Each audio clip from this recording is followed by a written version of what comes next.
Samantalahin na ang Christmas break, mga kapuso. Isa po sa mga pasyalang swak sa Pasko ang binisita ngayon ng ating kasamang si Monica Berallo. At naroon po siya live mula sa Pasig. Monica?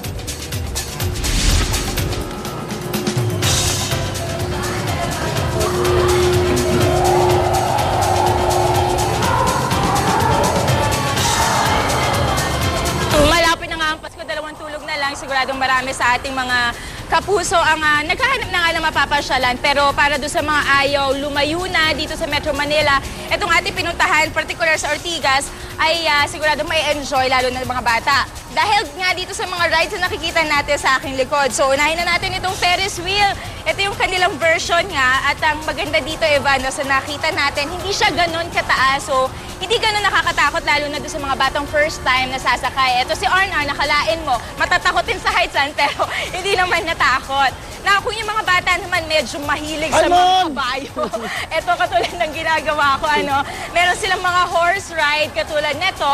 Pero syempre, hindi mawawala ang all-time at classic favorite nating lahat.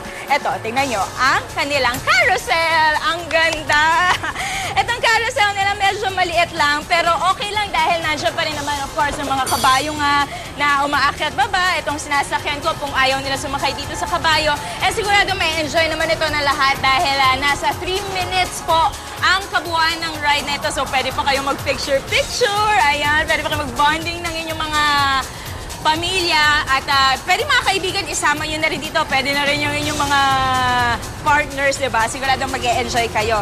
Na kung yung mga bagets naman medyo adventurous at gusto, sila yung talagang nagpapa-andar ng mga rides. Ito, bagay na bagay sa kanila ito. Ito, favorite ko dito sa ating mga pinuntahan. Ito ang kanilang bump cars. Ito, ang ganda.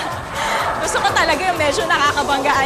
Ito, bump cars, dalawa po ang maaari sumakay dyan. At tulad nga ng nasa yung pong mga sasakay dito, ang siya magpapaandar. 340 po ang ride, all you can nila dito. Pero kung gusto nyo ay isa-isa lang, okay lang dahil 50 pesos lamang po kada ride.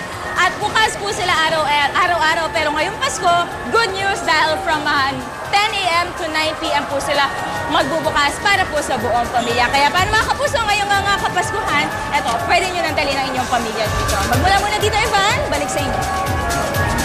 Maraming salamat, Monica Berallo.